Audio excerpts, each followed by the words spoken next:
welcome back to part 16 of the Final Fantasy VII Remake, where today we're continuing our side quest-athon, doing all 6 of the side quests that are in this chapter, or at least the second half of them in this video. Starting with the one that we actually initiated at the end of the last video, where the old man wants us to clear out the graveyard so he can visit the deceased. And that's how I'm kind of going to leave it, because there is a bigger thing I want to talk about during this video, and I make a point of talking about it every year when it comes around and giving my 5 cents on it and how I feel on it, yada yada. And that's that the Game Award nominations came around yesterday, well, as of this recording, yesterday.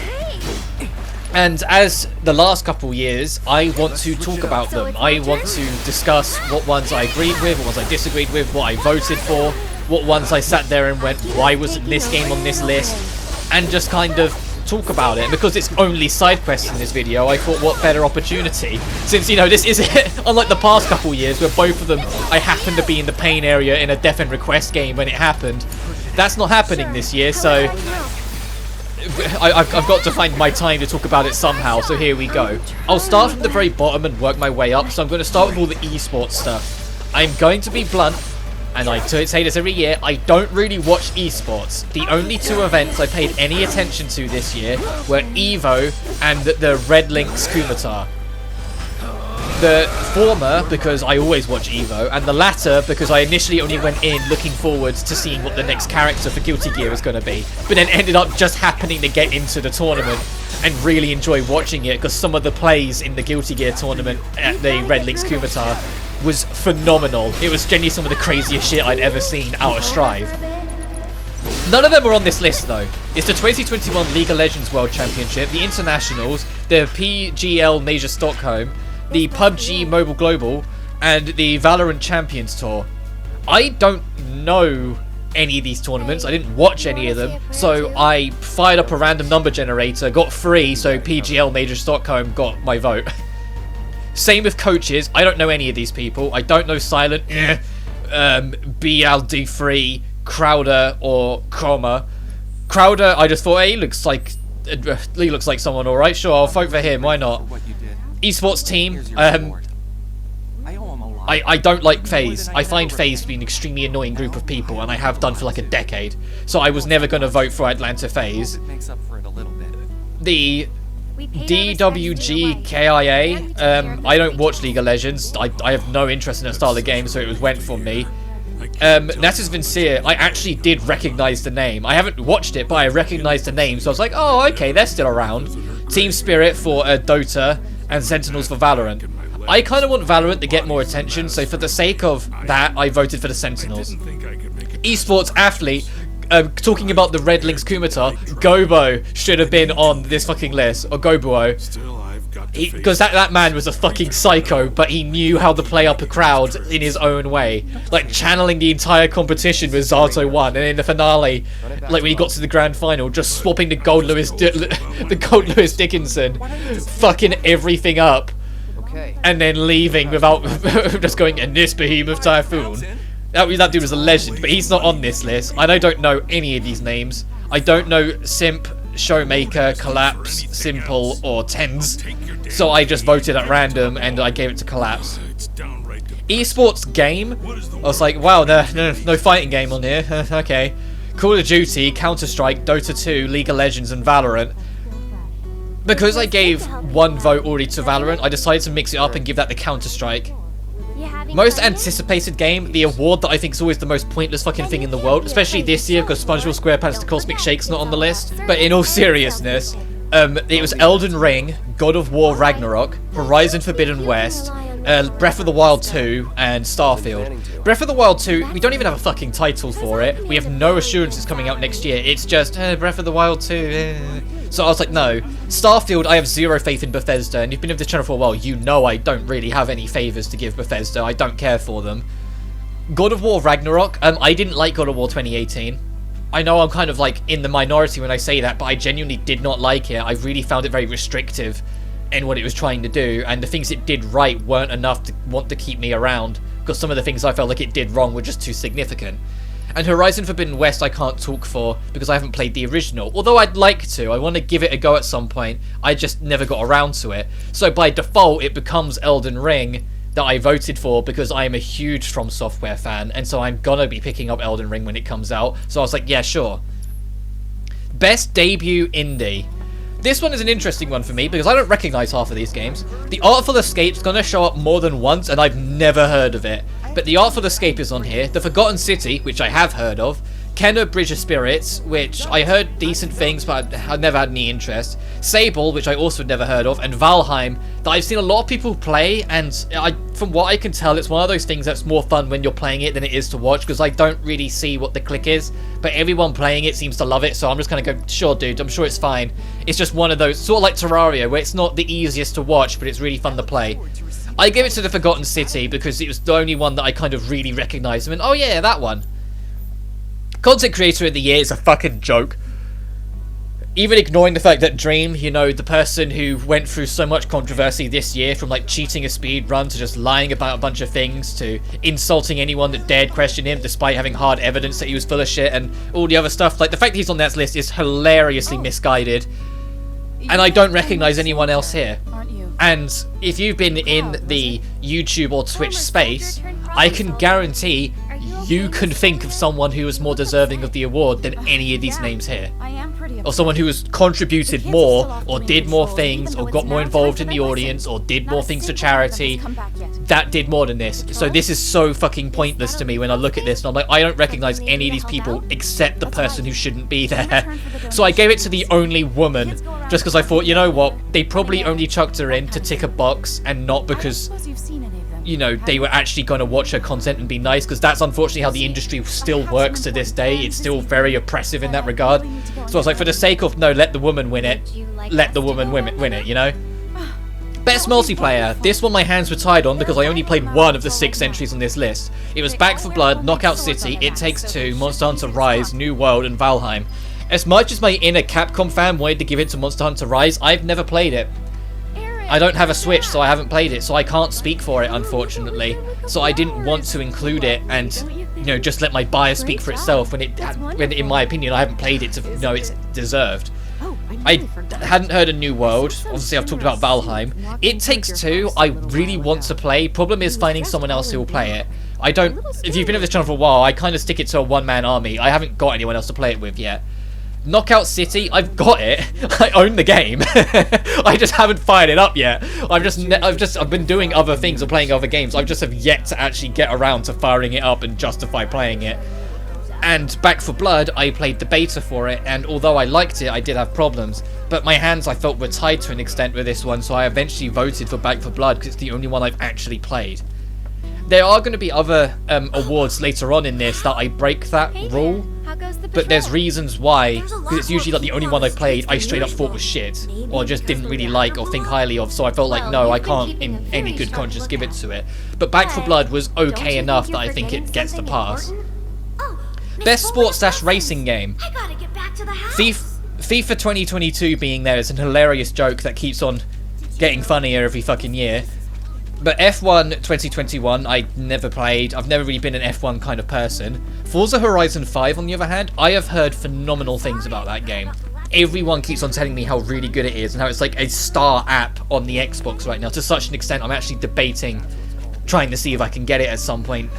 I don't know if it's on Xbox One or if it's Series X exclusive. If it's Series X exclusive, my hands are tied for now. At some point I'll get a Series X, just not yet.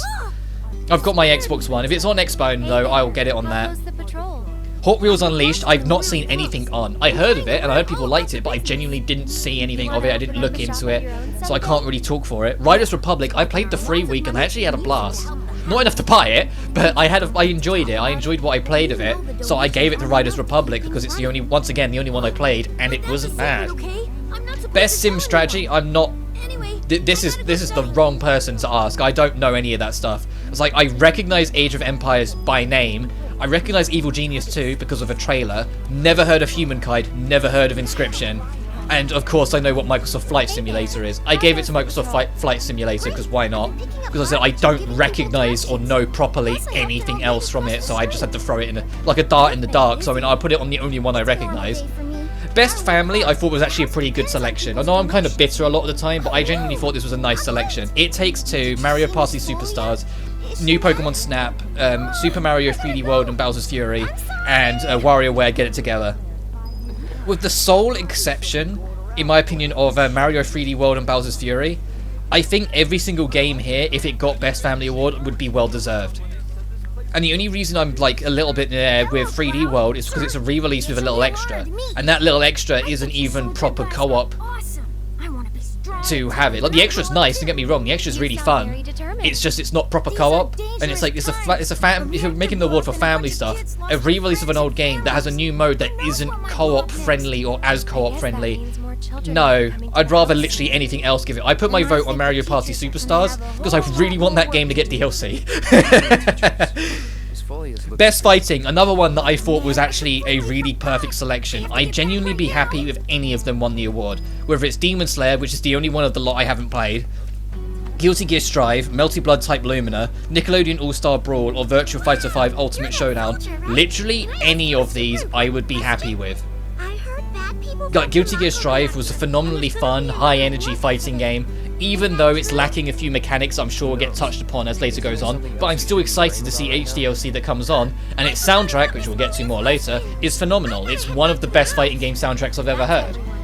Not the best, there's still a few from the golden age that I don't think will ever be surpassed in my biased mind, but it's still a really strong soundtrack. Melty Blood, speaking of soundtracks, is also really fun. It's a little too spam heavy, like I found like the auto combo leaned in a little too quickly, but I enjoyed what I played of it and will probably play more of it again at some point in the future, and the music's really fun. Nickelodeon All-Star Brawl was what the world needed.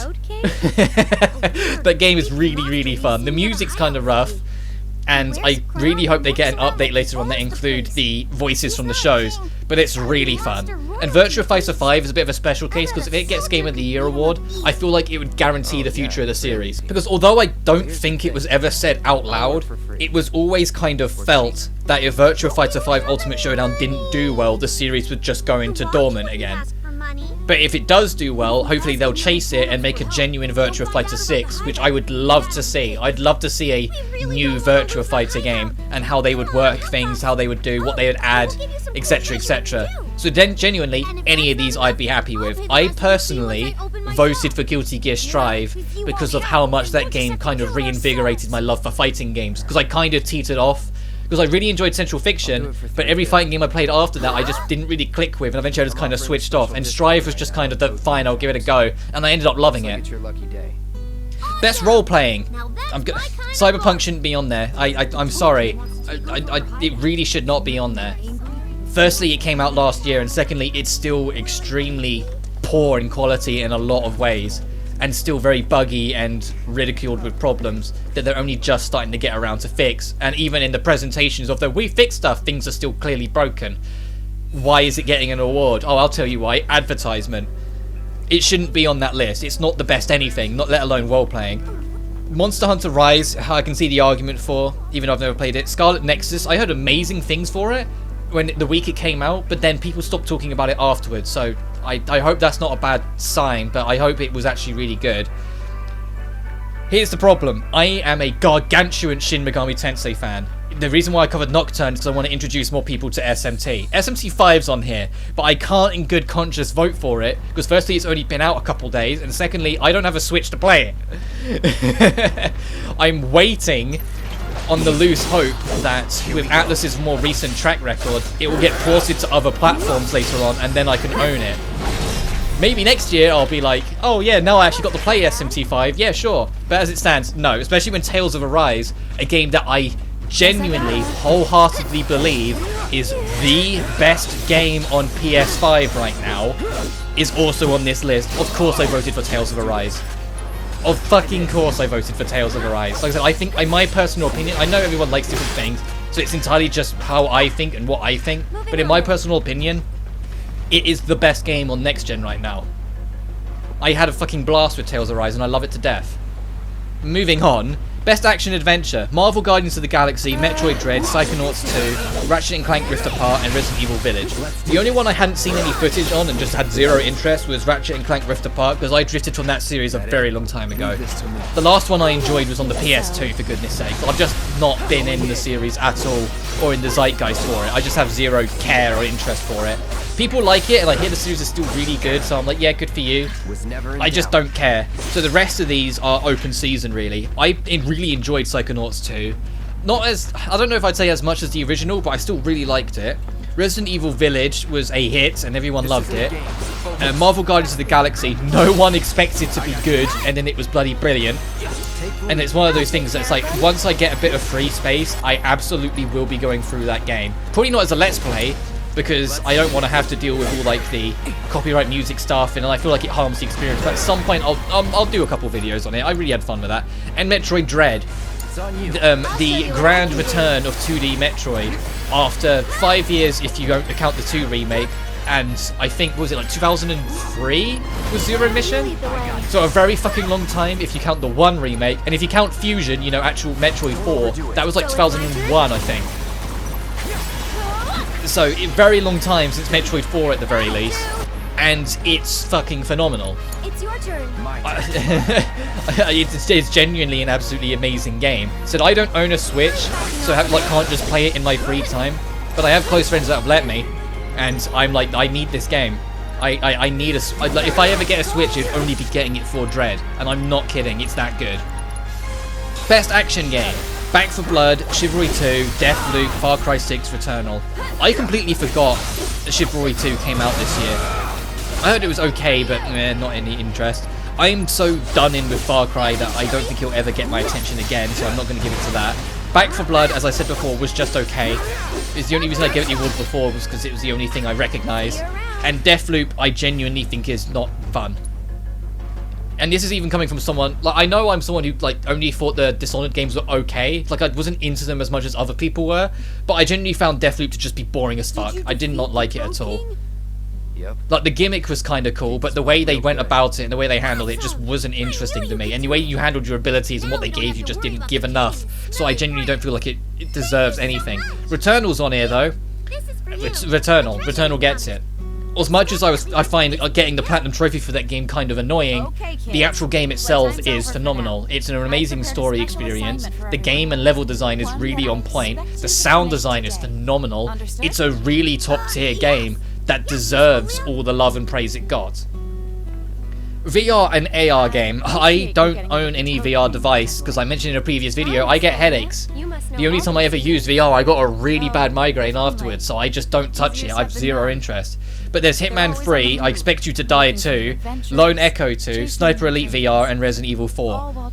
I gave it to RE4 just because, you know, I've played original RE4 and I've heard good things about the VR version, but that's it because I don't know any of these in terms of how they are in VR. And I'm a very disgruntled classic Hitman fan, so I don't really want to give too much love to the reboot trilogy. It's just not my thing. But I'm here to support them. Innovation in accessibility. The fact that Far Cry 6 is on here is hilarious, considering if you didn't play that game, if you started up that game, played for a couple hours and then put it down, then didn't play it again, you got an email harassing you to play it again, and I think that alone should have stopped it from getting innovation of accessibility. But on here is Horizon 5, or Forza Horizon, sorry, Guardians of the Galaxy, Ratchet & Clank, and The Veil. The only one I've played is Guardians of the Galaxy, and I thought that was pretty good, like innovative accessibility options in it. So I was like, yeah, sure, it can have that award. Do you have somewhere you need to be? Best community support. Apex Legends, Destiny 2, Final Fantasy 14 Online, Fortnite, and No Man's Sky.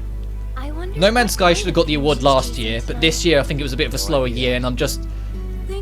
There's no way in this God's green earth you're going to convince me that any other game other than Final Fantasy 14 Online deserves best community support. The fucking director did a long announcement stream in which he cried at having to admit that Endwalker needed to be delayed by a couple weeks.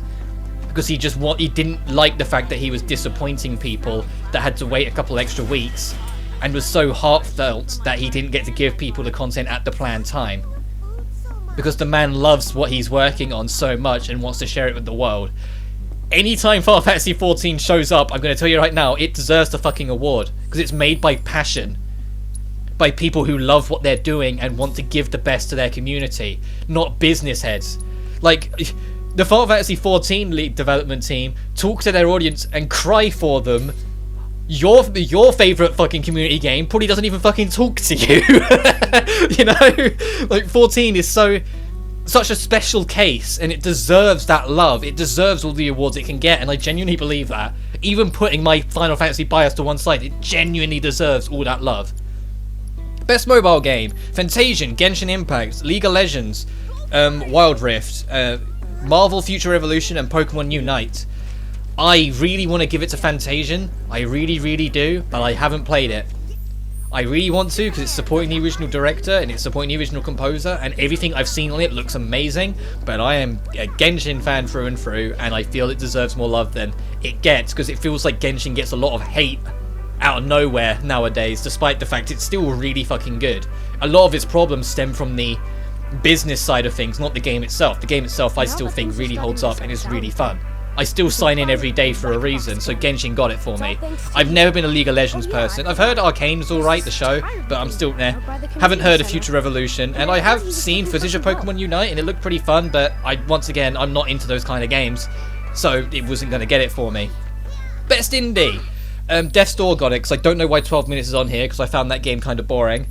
I've never heard of Inscription, as I mentioned before. Kenna, I suppose Kenna is another alternative game that could have got it, because I genuinely didn't realise it was an indie title until it popped up as a nomination for the award. I thought it was a big budget, and I think that's a testament to how high quality it probably is.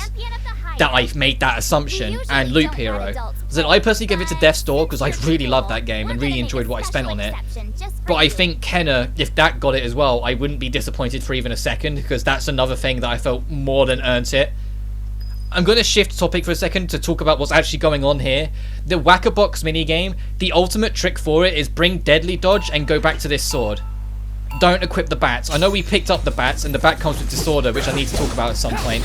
But Deadly Dodge is your best friend in this, and you want to use this weapon for the longer range.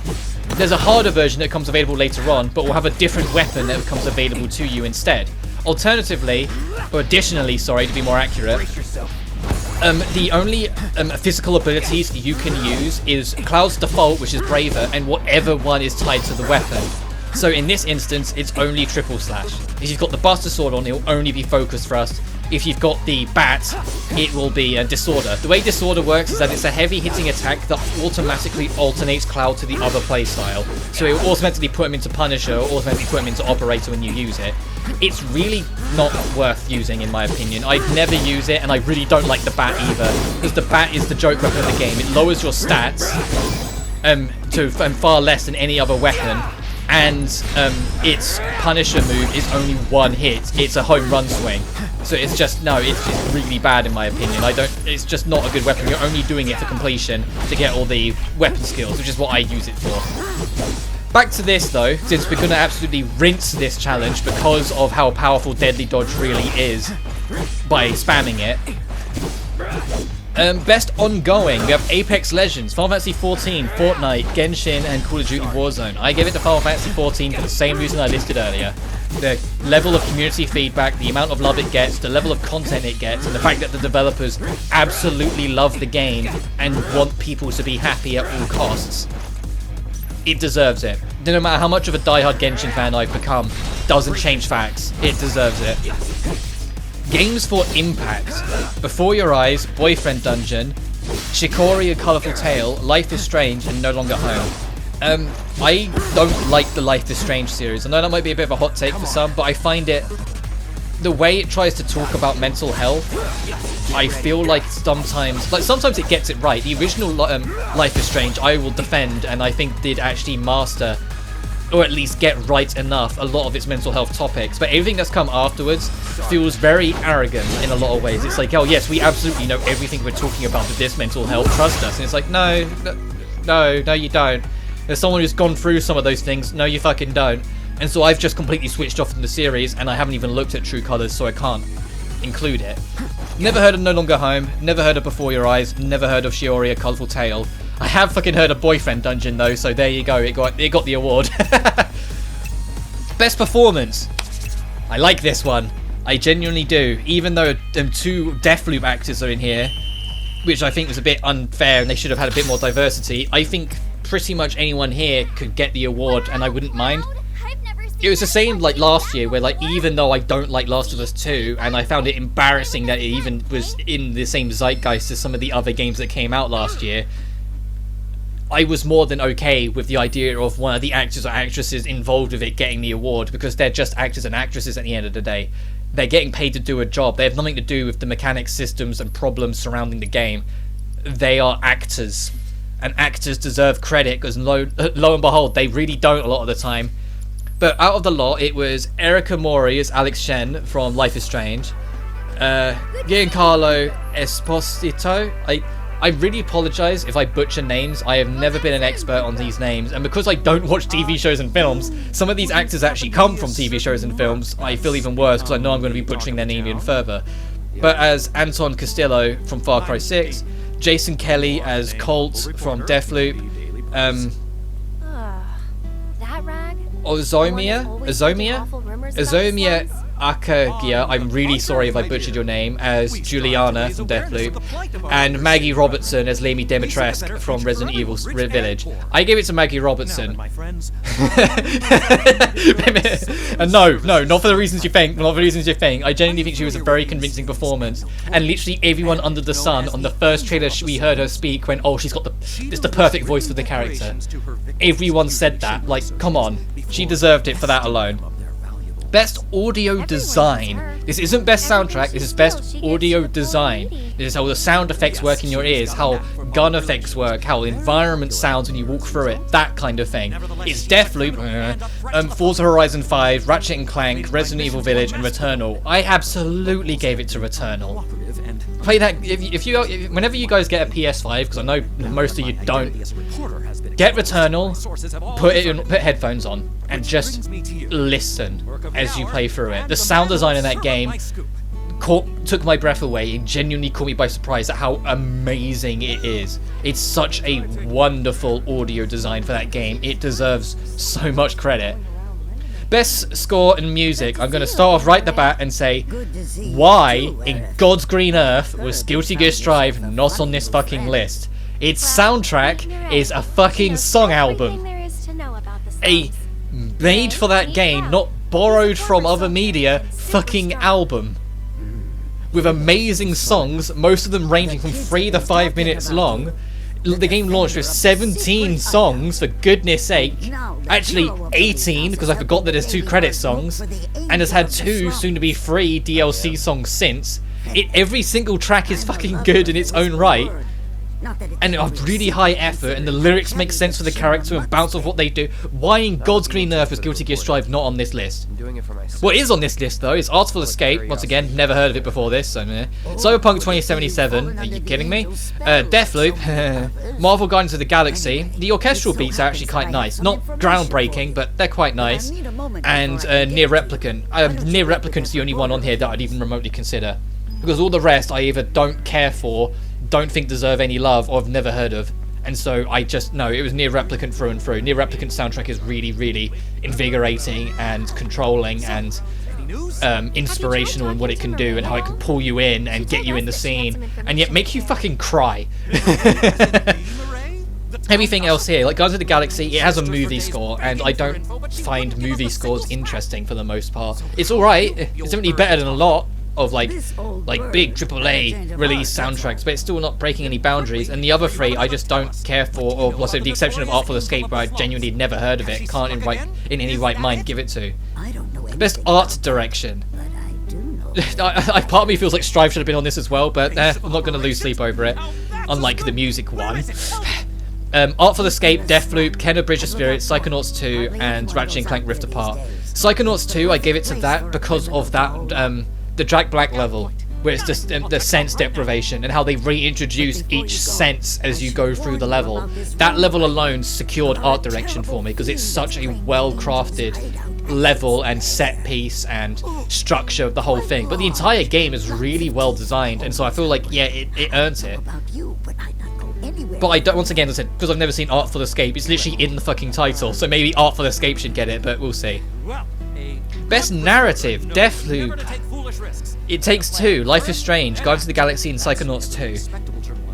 I went Psychonauts 2 again. Guardians of the Galaxy surprised me of how good the second half of its narrative really is. So maybe that, I'd be happy with that getting it, but it's between those two. The other three, so don't care for Life is Strange, haven't played Take Two, don't care for Deathloop at all. I straight up think it's bad.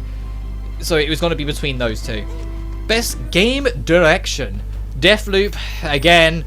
It Takes Two, Returnal, Psychonauts 2, Ratchet & Clank Rift Apart. You're starting to see familiar faces, I'm imagining. Not just with Deathloop, it starts to be the same group of each one. Which is a problem I've always had at the Game Awards. I feel like nominating games for Game Awards, they should never be nominated for too many, and they certainly shouldn't win too many. They certainly shouldn't win like any more than 2. And that's like at a stretch. Like 1 is the beauty sport, 2 I'll raise an eyebrow to. But I feel like you need, like, the best part of the industry is the diversity of it, limiting it down for the sake of an award show and saying, hey, this game's extra good, we promise, and then it being like Last of Us 2 9 times over. No, that's the most harmful thing you can do in the industry, outside of, you know, what all the corporations are doing with loot boxes and gambling and microtransactions. You get what I mean. It doesn't help anyone to limit what people can see and talk about. But anyway, game direction, gave it to Returnal, because it's the only one on here that I think its game direction was 100%. Like, even Psychonauts 2, for all I loved it, had problems and had moments that I was kind of like, okay. And so I feel like Returnal earns it more in that regard. And the other 3, no. And now the big one. I'm going to get it out of the way right now for the Game of the Year award. Deathloop should not have been on that list outright, and in its place, Returnal and Tales of Arise should have been. The 6 games they listed, I took one look at this and went, oh, okay. The Game of the Year nominees are Deathloop, It Takes Two, Metroid Dread, Psychonauts 2, Ratchet & Clank Rift Apart, and Resident Evil Village. Outside of Deathloop, and obviously It Takes Two, and, well, I guess Ratchet & Clank, I can see the other 3 that I haven't mentioned, why they're there. Metroid Dread, fucking phenomenal game. I loved every second I've got to play with it. Can't wait to actually play it properly myself when I eventually get a Switch, which I plan to next year. I'm waiting to see if that Switch Pro ever materializes first. If it does, I'll get that, but like I said, we'll see. I'm waiting it out. Psychonauts 2 was a very clever game and an absolute passion project made from the devs, and I really enjoyed a lot of it, even though it had some problems. Ratchet & Clank I can't talk for, as I've mentioned many a times before, and Resident Evil Village was really good. But the problem with Resident Evil Village is that it felt like an 8 out of 10 with like a 9 out of 10 ending when it came out not too long after Returnal, which is a 10 out of 10 through and through. And so genuinely, if we're going for the whole it's restricted to only 6 titles, I would have swapped out Deathloop, and admittedly I would have swapped out Resident Evil Village and put Tales of Arise and Returnal in its place. Because my personal Game of the Year, if you hadn't fucking guessed already, is Tales of Arise. I genuinely feel that is my Game of the Year. That is the best game I played this year. But of the selection here, of Deathloop, Takes Two, Metroid Dread, Psychonauts, Ratchet & Clank, and Resident Evil, I gave it to Metroid Dread. I think Metroid Dread deserves Game of the Year of that selection. And that's it. That's my thoughts, feelings, and opinions, I suppose, of the Game Awards 2021. I, just like last year, which is unfortunate that I keep saying this, have really no interest in who actually wins, because in too many categories I see faces that shouldn't be there. I genuinely feel like Deathloop should not have been nominated for anything. Cyberpunk being nominated for anything is a fucking hilarious joke that shouldn't have been there, because the game still isn't secure in any sense of the word and hasn't delivered on half of the stuff it promised would be there at launch. And until it can, it doesn't deserve credit in any sense of the word, as Aerith just died there. It Takes Two, I'm glad it's there, because I've heard so many wonderful things, but I have zero interest in it personally. And that's kind of how I feel. And I said, Returnal and Tales of Arise not being on the Game of the Year list, and I know for some people, I've seen a lot of people talk about it, Forza Horizon 5 they feel should have been on the Game of the Year list. But from what I can tell, it was just barely too late. Its release was just barely too late to be a contender for actual Game of the Year, which is unfortunate, but if that's how it is, I guess that's how it is. And Guilty Gear Strive not being on Best Soundtrack genuinely feels like a sin. It feels insane that that isn't nominated for Best Soundtrack.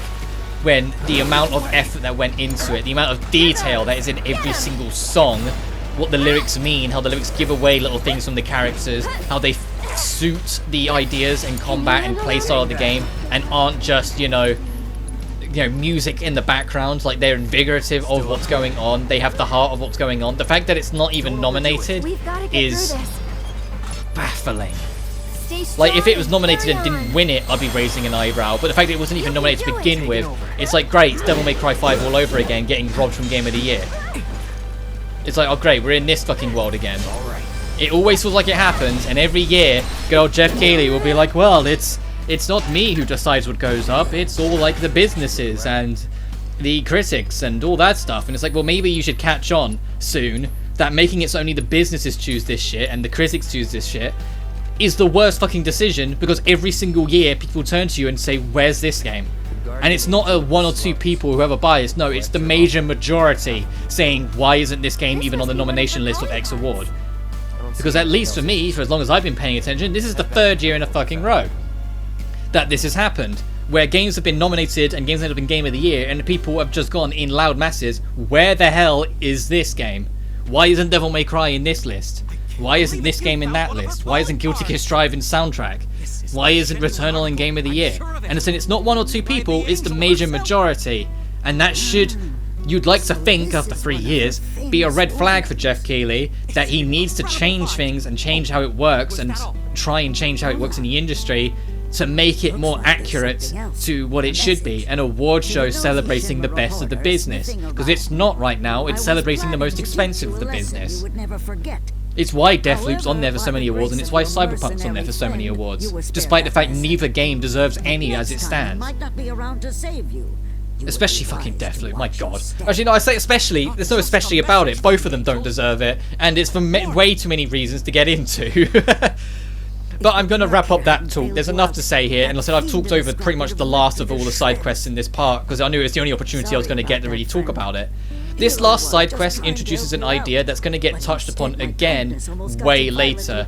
This idea of like this secret Robin Hood-esque character in the slums that's robbing from the rich to give to the poor, and this sleazy reporter from the rich side of things who's determined to destroy that Robin Hood-esque character and expose the angel for what they are and menace to society, you know, all that shit. He's not as annoying as that reporter from 15, but he's pretty annoying, and I'm glad that things that never work out the way he thinks it does, and you can kind of see that things aren't going to work out for him. Why don't you take this? Oh, and no. But you do get a worthy reward for doing all these side quests. I mean individually, not just the bigger picture that I was hinting at last time. You've got a fair amount of money. And it's where I will be wrapping up after we do these side quests. We finish up this dialogue, and instead of, because the plot, continue the plot, we need to actually go back to Aerith's house. The moment we start heading back there is when the plot will continue, and we'll wrap up the end of this chapter. But now we've done everything, we're justified in going. I wasn't going that way until we did everything else. They didn't know if you were worth it yet. And Aerith kind of does a similar thing to Tifa here, where like Cloud goes, well, if we didn't get paid much, and both Aerith and Tifa kind of go, well, they didn't know you at first, now they do. It's the whole notoriety thing again. But anyway, next time on the VII Remake, we're actually going to get back on the plot. Until then, though, you guys take care now. Peace.